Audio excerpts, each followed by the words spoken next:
Hello, everyone. Welcome back to the podcast. We are back with another episode. Happy Friday. So I hope you guys have had a great week. I hope you guys continue to be healthy and safe throughout this winter month of November. So today, pretty chill day so far. I just completed my walk. I'm a little upset. I paused to take a breath because I just got done running, and then I meant to play it again because I do it in the Nike Run Club app, and I forgot to resume my workout. So I ran a mile and a half and didn't even register it. But we prevail. But today's topic is going to be, am I positioning myself for success? Now, I don't want you guys to think that this is going to be some podcast where I'm you need to burn 15,000 calories a day and run 8 miles if you want to be great. It's not going to be that. It's going to be very realistic, very practical, kind of speaking to myself kind of thing, because I think in the grand scheme of things, when you think about, am I positioning myself for success, people like to think about monetary gain, think about, am I positioning myself for money, which isn't what I'm necessarily talking about here. I'm talking about success in every aspect of your life, but mostly just within yourself, do you feel successful? Which I like to tell myself, I have success. I've been successful at things. I've won many awards. Even if you haven't, you're successful in still continuing whichever path you're going on. So you're successful in still being alive. So you're successful in something. So I always like to remind myself that I have success, but I can be more successful. I'm already great, but I can be greater. So, I like to ask myself, okay, in this thing that I'm doing, am I positioning myself for success? Or is this relationship positioning myself for success? So one of the first things that I think I try to check off my list when I think about the position I'm setting myself in for success is, am I in the right space, mentally, spiritually, physically, emotionally?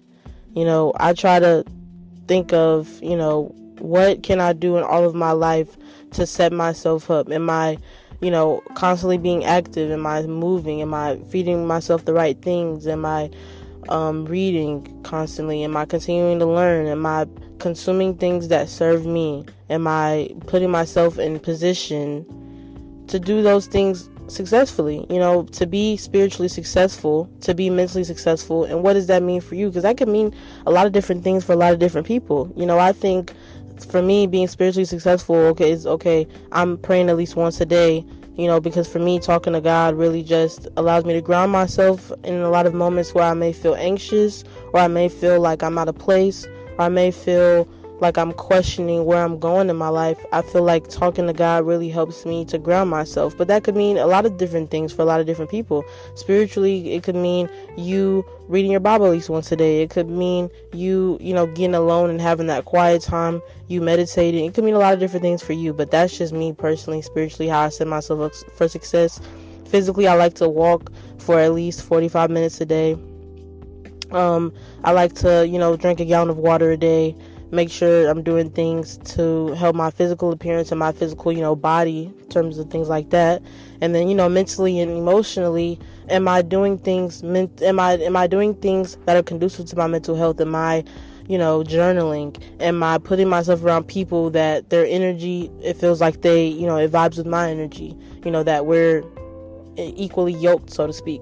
Am I putting myself around people who have the same goals and ambitions as me, the same drive as me, the same interests as me? Not necessarily the same interests, you don't have to be interested in the same things, but people who are in your life, they should have that same mentality, which we'll get to that in a second, because that'll be my third point, I think. But that kind of thing. And then in terms of emotionally, am I doing things that regulate my emotions? Am I handling my emotions in a healthy manner? Am I getting angry? And when I am getting angry, how do I handle that feeling? Because emotions are valid. You can feel angry, you can feel upset, you can feel hurt, you can feel disappointed, you can feel happy. But what matters is how you deal with those emotions. And that's what I had to learn too, because, validating your emotions while also still being able to use those emotions in the correct manner, in the healthy manner, is important to growing, especially for me. Like, if I am mad, how do I deal with that? Okay, I know I'm mad, but where do we go from here? You know what I'm saying? So being able to recognize that you do have those feelings and they are valid in that moment, but dealing with them in a proper manner is, I think, emotionally putting myself in a position for success. And then one of the points I was also about to make, going back into how you putting yourself around people that serve you, is, are you putting yourself around people who are contributing to your success, which was my next point. I feel like sometimes, you recognize there are people in your life who don't necessarily have a purpose, or they don't necessarily serve you, and you try to kind of give the benefit of the doubt, because maybe there are people who you have history with, there are people who you are close with at one point, but maybe you guys' values don't align. And I feel like it is okay to let people go and know that some people come in your life for a season, and in that season, you learn things, you grow, you find things out about yourself, you find things out about other people, but sometimes it's okay to let relationships go. And I feel like if people aren't serving you in that time, and you might reconnect, that person might come back in your life and they might grow, but if you feel like at the time they're not serving you, it's okay to let them go, because people also sometimes need space to grow. They might need time to just have their own self, reflection, and realize that maybe the things that they're doing in their lives isn't serving themselves or other people. So that's valid as well. So sometimes I think about that, like, am I putting myself around people who I know want me to be successful as well, will hold me accountable? I feel like one of the big traits that I look for around people that I like to be around is, are they going to hold me accountable? Because it's great and fine and dandy to be around people who, can tell you great job and you can have fun with and you can do all these things with. But when I am slipping on things that I am holding myself at a standard to, can they tell me, hey, look, hey, you said you want to do this, but what happened to it, in a respectful and loving and a caring manner? And those people in your life that hold you accountable, like, maybe you might get in your feelings at the moment, but then you realize this person actually cares about me and my goals and what I'm trying to stick to. So I feel like that's an important factor in people who are around you that can contribute to your success. And putting people around you with that kind of energy, who want you to do better for yourself, no matter what standards you have for yourself at the moment, whether you're complacent or you feel like stagnant in your life. People who are always going to push you to do better are always people who you want to have in your life, because those are the people that's really going to attribute to your success. Also, another point that I have is creating good habits. I feel like always creating good habits is something that always is going to put you in a position for success, because, when you have a habit, it takes time. I think it says, it's the official, like a month to create an official habit and to create that muscle memory within your brain.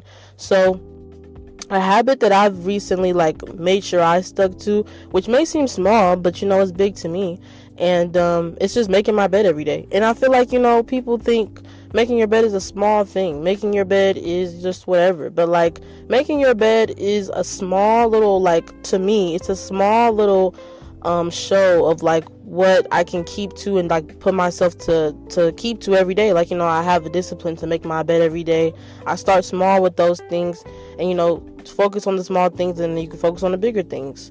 So I feel like making sure I make my bed every day is just a small thing that I try to do to make sure, okay, I'm holding myself accountable for little things, little habits, so that big habits can form, and that those are also habits that I can stick to and be successful to. Because it seems to be sometimes bad habits are easy to keep to, right? Because a bad habit that I used to have, and still I'm trying to kick, is biting my nails. It seems like it's really easy to just bite my nails without even thinking about it, but then making my bed every day is a habit I have to work towards. But as it goes on, it takes less and less work to really, make my bed every day, make sure I'm doing this. But it's just a little small thing that you can do to make sure that you're keeping yourself on track with little things, that you're doing. So my thing is making my bed every day, so that's just one thing that I do.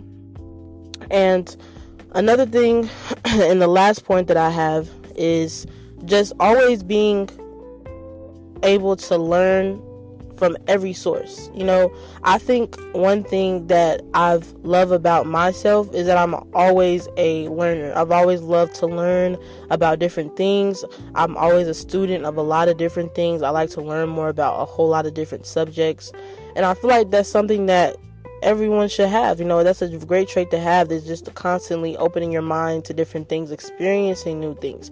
Learning different things doesn't necessarily mean that you're reading five books every day. But even if it means, starting to take on different experiences, and maybe you've never tried Thai food before, you can learn a different culture, learn a different aspect of a culture just by trying different things. And I think those experiences can, even though you might not like Thai food, at least you've got to experience something that changes your perspective, and it also gives you a different viewpoint on what people do. Maybe I don't like a certain thing, but I also have experienced it, so now I have the knowledge and I can be aware and cognizant that that actual thing exists. So yeah, that's the podcast for today. I kind of just winged it. I think that's what, I don't know, I think that's when the podcast work best, honestly, when I just wing it and just kind of go for it instead of really overthinking it. Because sometimes I put down the topic and I'm sitting there twirling the pen in between my fingers and I'm thinking, but sometimes I just pick up the podcast mic, have a topic that I write down during my walks or something, and then I just wing it. And I think that today was a pretty good example of that. So I hope you guys enjoyed the podcast today. Hope you guys have a great rest of your weekend. Be safe, have fun, and I will see you in the next podcast episode.